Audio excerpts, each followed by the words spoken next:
Hello, hello, and welcome to this edition of the Law Firm Blueprint. I'm one of your hosts, Jay Ruane, CEO of the Criminal Mastermind, managing partner of Ruane Attorneys, a civil rights and criminal defense firm, and all things social. Over there, my man Seth Price down there in the Delmarva Peninsula.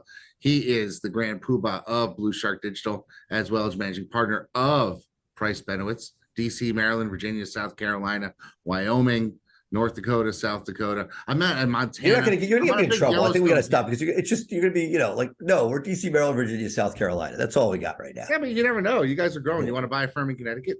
Yeah, you've been asking me for as long as I know you. so, so Seth, I wanted to chat with you because I did something this weekend and I thought it was kind of cool. I wrote a book. Well, I didn't write the book. I had ChatGPT write the book, which is all the buzzword right now. And they came up for me with, I think, 10,000 words over a course of me asking them questions and that type of thing. And it's a very generic book. I mean, it's not it's certainly not personalized to me, although I plan on going in and zhuzhing it up, adding my anecdotes and changing stuff around. But boy, as a starter, it seemed pretty good. So for those of you who are listening or watching who don't know, OpenAI is a consortium, a think tank that has put together basically a number of AI programs, and they released to the wild in the last month their chat feature where you could ask it to research issues for you or questions. I had it compose a rap song for me that I was thinking about performing on a TikTok, all about speeding tickets, and it was actually, I mean, it was generic, but it rhymed and it made sense. But I actually used it to write a book and also to brainstorm some blog topics, some video topics. It seems like this is a good solution for some people who need help pushing content. What are your thoughts? Well, look, it is clearly the most interesting thing of recent in the content space. It's been out there for a while. Jarvis AI. Google is making these huge proclamations because they don't want to see a wilderness of crap content out there. So I think you got to be very careful. As far as this is not like, hey, let's stop writing content for SEO and put it out there. But look, we're playing around with it as a starting point. Is there something there? Absolutely. I think the issue always is, if you get lazy, it's sort of like the stuff that I take this the same way. I'm talking from the SEO perspective. Doing it the right way and it will work. Doing it the shortcut way will not. The question, and I think you hit this, is if you use this to help you with your outline as a first draft to sort of put stuff there, it is really freaking cool. And the piece that is frustrating as somebody who creates content, who deals it, pays a lot of freaking money for writers, for editors, for all this stuff, typos are still a thing. And the idea that this is typo free for the most part is just, again, it blows your effing mind. So I think it is not a set it and forget it, but it will definitely be a piece of it. And I think there are people out there saying, is this a threat to Google at some point where you can get answers to stuff without using Google? Well, let me ask you this: where is OpenAI? Where's it getting its sources from? That's the thing. I mean, are they? Is the AI going in and does it have a brain? Is it indexing websites itself to be able to go in and provide these answers? And it's whatever you give it. That's what's crazy. So, like, whatever we're seeing today, imagine what it will be in 3 years as people give it input. Right. Well, here's the interesting thing. I mean, that's, so I'm going to put on my criminal defense lawyer hat for a moment in having this discussion because I think it could be illustrating to people. So let's say that you have somebody who you're representing, like I do, who's been arrested for cocaine. Do you know that when they go to the lab and they test the cocaine, there's not a computer saying it's cocaine. It's a human being that runs it through a machine. They see the GCMS data points. They start clicking around on those points and then match it to a library that they have created or bought so that it is a created library that is done by humans And then it's also then done by where people click. And what I'm saying about this is this stuff is only as good as the inputs it originally got. And especially in the legal space, I think you have to be really careful about relying on something like this to create your content, because who knows where they're getting their content from. And they could be, I've caught people who are, posting up on websites a year later after the laws have changed, the old law.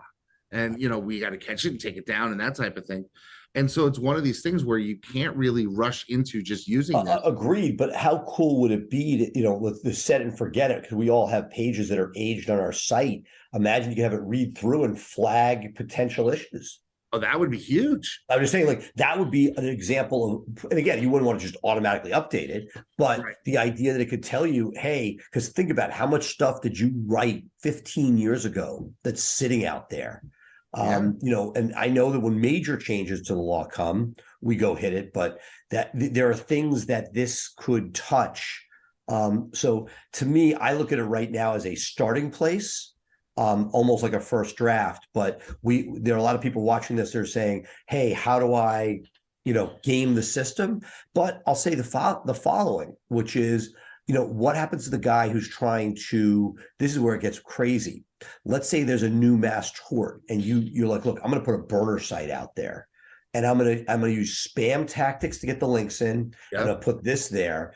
Is this going to be a way to game the system? Again, will Google catch up to it? Absolutely. Google's not going to catch up. Every algorithm update is furthering it. But the fact that you could get something up there quickly when nobody else has anything, that's pretty freaking cool. Yeah. I mean, we used it to spot out, our next 100 blog topics. Because, when you've got the same writers working in your office and you got the same lawyers, you sort of spin out and, you've used all of your bandwidth up. And so you're looking for new ideas. And so we put that in. We got some, of the 100 that we asked them to produce, 65 of them are topics that we've done, but we phrased them differently. And so I think it's something that we could, maybe if we change up our language and change up what we're talking about in the videos, we're going to get somewhere. Right. So I'll give you the counterpoint. I heard a really cool Conrad Gee conversation on this. And the counterpoint would be, is this any different than the old spinning of content? So for those of you that don't know, there was a point where people basically, to create content, would write one page of content, and then you couldn't have duplicate content, or you take a page of content from one site and you would just rearrange the words almost nonsensically, right? And that was like early AI, so to speak. Yeah. I think what we're seeing is it is getting closer and closer to an acceptable form. That said, well, that said, let me tell you, I ran some stuff and I asked some questions, and I got the same intro paragraph, the same outro paragraph. And it tended, when I asked them to write articles, it tended to put them in a bulleted list or a numbered list format. It was very sort of standardized. And so if you're going to ask, what are what are the speeding ticket laws in Connecticut and what are the speeding ticket laws in New York, you're basically going to get the same article. So you're going to have to spend a lot of time zhuzhing it up or changing it around to make it so that it's unique and individualized content. If you just are relying on this, I think you're just going to wind up with the same thing over and over again. And that, that went out in, 2002, where you could have pages that would rank for the same content, but just changing the place name. So gotcha. It's certainly interesting to me. I mean, it's funny. I went with my trainer, who's going on a 3-week vacation to Australia. He's like, I'm going to write a book. And what are you going to write a book about? He's like, isometric exercise. I'm going to write a book about that between now and when I'm back. And I spent an hour with it on Saturday, and I wrote his book for him. So he's just going to take some pictures and then his book is done, because he doesn't need to be very specific. He's just using it as a calling card to get him and send that out to potentially new training clients. And he was blown away by how he's like, how did you become such a subject matter expert in a weekend in this stuff? I couldn't have written this well. I said, well, actually, I didn't do anything. AI did it for us. So It's certainly something that you can use if you use it correctly. Well, and I think that's it, right? It is an incredible tool, Yeah. and but with great power comes great responsibility. Great quote Awesome. there. Okay. So I got something. I'm pivoting out of content. We could Yeah, look. We will probably do a more in-depth show on just this in the future, sure. and get maybe a panel of people to get their thoughts and perspectives on best practices on how to leverage this, because it's freaking cool. Topic du jour for me has been the thought of, as lawyers start to be with you for a long time, you want to give them more opportunity. The thought, and this is done in the PI space extensively, but in the criminal space less, and I think in the family law space that is ripe for this, is building a pyramid or a pod of people, and allowing the lawyers to sort of start to allow for, as they age, to have higher level select cases and get a piece of the people beneath them. Maybe I'm watching too much Sopranos, just 3 episodes from rewatching it for the second time. But the idea of allowing a team together that would maximize, because right now, I know there are a lot of times where if I have a high producing lawyer, they take what's best for them and spit out the remainder. Now, it can be very profitable that way, but I've always wanted to have layers beneath them. Generally, I'm poo-pooed because they don't want to interfere with getting the most possible cases into their personal funnel. They don't call it that, but that's what I'm dealing with. And so I feel that as people are with you 10 years plus, wanting to give them a diversification of income, not just the work they're doing, but sort of simulate the partnership opportunities and allow people to sort of have additional bites of the apple. I want to get your thoughts on that. So this is interesting. This is actually something that we are planning on talking about in the Criminal Mastermind in February. It's on our calendar. And one of the people that we're bringing in to talk about it is Michael Smith, who who's been at some of the Fisher Masterminds, and he's given me some great ideas about compensations. And what you could do in that situation with a pod is actually give some sort of profit of the pod percentage to the leader of the pack, I guess, the leader of the pod, and actually encourage them to become a more profitable organization rather than one person taking the majority of the highly profitable cases. And It's difficult in the criminal context because people stick with one lawyer throughout the whole thing. But I definitely think that there's potential here to create pods. I mean, in the context of family law, I think it could be huge. Well, and look, I think that there are firms that essentially do that, right? They hire a rock star as a managing attorney, and then they pyramid down. I see this in the how to manage model, where there's an owner off somewhere else, senior lawyer, and then people under them. It's not always stable because there's a lot of weight on that person. That person leaves, that pull, you're pulling out an essential building block to your world. Right. That said, and I'm also concerned because, is it something that people want, and will they pivot into it? Meaning, I had a bad experience early in my career where we had a junior partner who was responsible for supervising, you could call it as a pod. He had a responsibility for supervising a junior lawyer. And, shockingly, he wanted the remuneration from that, but they weren't really going over the cases well enough to discover that this lawyer who was doing expungements really had his eye off the ball and being kind. There was somebody who was not doing their work for a period of time. So it's one of those things, you don't want to just compensate somebody blindly, but you want to make sure that it's with a KPI, with a quid pro quo, that they will make sure that those people are there. Because I don't know, over the history of our firm, I've had 4 people across 4 different jurisdictions, each completely shit the bed. And when I say shit the bed, didn't do work, or completely off the rails.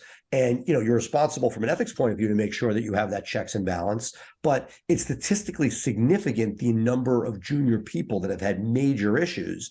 And that if you don't have some sort of checks and balance, and it goes back to the age-old debate you and I have had between 3rd through 8th year versus 1st through 3rd year, that bring those 1st through 3rd years in has a liability risk unless they're properly managed. Yeah, I mean, without a doubt. And one of the things that we built our systems around was having the management and the checks and balances for those first through third year people. So and we, we were cautious about what we gave them until they were properly trained. But one of the problems is that you have when you're building these pods is that, sometimes these lawyers that are good lawyers, experienced trial lawyers, are terrible managers. Terrible. No, and look, I already know where that's going to be because they're the guys who are amazing at teaching. I'm not worried about those, but there are those that are like, want they're insatiable, like drug addicts. They just want more and more. Are they going to take that time? And is there a point, or is there a point in life where they do, when they're like, okay, where they do want to take it? I look at my partner Dave, right? Amazing guy. He says he wants to slow down. He just came out of a 6-week trial. Like he can't turn it off. I can't even say, can you do it for 80% intensity and take that 20% help manage? And he may say it, but no, he's in trial. He's all in.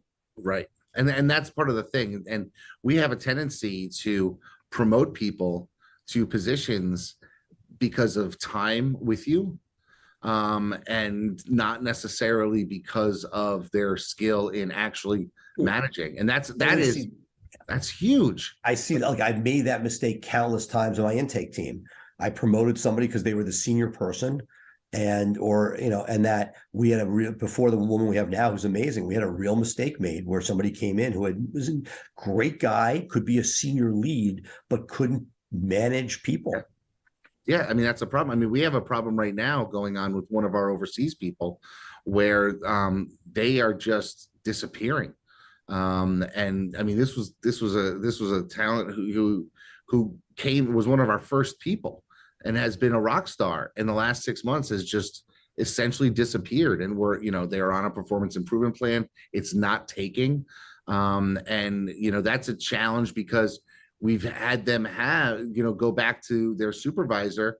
And one of the responses was, "How are you my supervisor? I've been here a year longer than you." And well, because this person has management experience and is attentive to the job, you're not answering phones when people buzz you. So that, and I think it's going to flame out the next 10 days. Something I had a life moment. I'll throw that out there to try to help, to try to help with, anybody else. I did a test call, which I used to do a lot more of on the weekend. I actually needed some information from somebody. And I was basically, I saw like a voice over IP quality issue that I did not like. And I just want everybody to know, like, in the world, everything can go wrong. I talked prior shows about, wanting to upsell our very highly trained people with US cultural sports location issues. I think that if we're going to be in an international world, checking the connectivity issues on a regular basis and having a system to do so, just like you secret shop calls, I think the quality, the transmission quality is something that needs to be graded and make sure that it's in good shape. Yeah, that's something that we ran into a problem with in the summer. And we actually got rid of a bunch of people in Honduras because they did not have sufficient bandwidth to be able to handle the calls. Calls were getting answered. They were like, "Oh, I'm waiting for it to show up on Park," because they would put it on Park, and the delay of having somebody else you could keep somebody holding for over a minute before the light started. It's before another person at another desk could pick up the call. And we just couldn't stand that. And sadly, we saw that in Venezuela. We had the best, talent for reasonable that were unbelievable. But if you don't have a stable connection, it's just. So let me ask you this: is it worth trying to find space and getting, the best and bringing people around and like basically having a remote office? So look, that's people work from home. As you know, I pro forma Black Orchid as a concept because I wanted to train people. I know what I want to do, whether I can do it cost effectively or just do it for myself. But the idea that is the great back and forth, right? So they're what they call BPOs, the people that are like legitimate employees versus the contractors sitting in their own homes. Right. I mean, granted, you could take the contracts in their homes and put them through a BPO, but there are guys in Nicaragua and other places that have built those places. I like it. They're cost effective. The downside is you get whoever can commute to that office. What I love about what we have right now is I feel like our quality is so incredibly high because we have the entire world to choose from and not that little community. That said, two steps forward, one step back. I may at some point, there may be a point where you can't do that. In theory, we are testing and making sure that the connectivity for everybody we hire is there, but stuff comes in and out. Right. Service areas, there's a flood, stuff gets knocked out. Part of the reasons I don't love the Philippines was that whole deal, was the fact that you'd lose people for hours or days at a time. Yeah, I'm wondering if maybe you need to look at Mexico City and find, like a place that's a major, and say, okay, we're opening an office in Mexico City. That's going to be our call center. There are people who've done it. I mean, when I look at a lot of the international players, it's Philippines, Mexico City, and then like a Nicaragua. There is a demand for that, and that what I've seen for some groups is for higher skilled labor in particular, that you're willing to put that, but that comes with issues too, right? Yeah, absolutely. Graft, the crime, all that stuff. Yeah, I mean, it's at the end of the day, it's nothing is easy. If it was easy, everybody would be doing it. My partner, I have the saying every day, nothing's easy. Nothing is easy. Nothing is easy. Speaking of that, I'll pivot to our last topic. You brought up Wikipedia this week. Oh, yeah. And I'm going to tell my trials and tribulations of Wikipedia now that you're an author and podcaster and a mastermind leader. Why don't I have a Wikipedia page? Exactly. And it is a crazy, crazy culture. I learned my lesson a long time ago, probably when I first met you.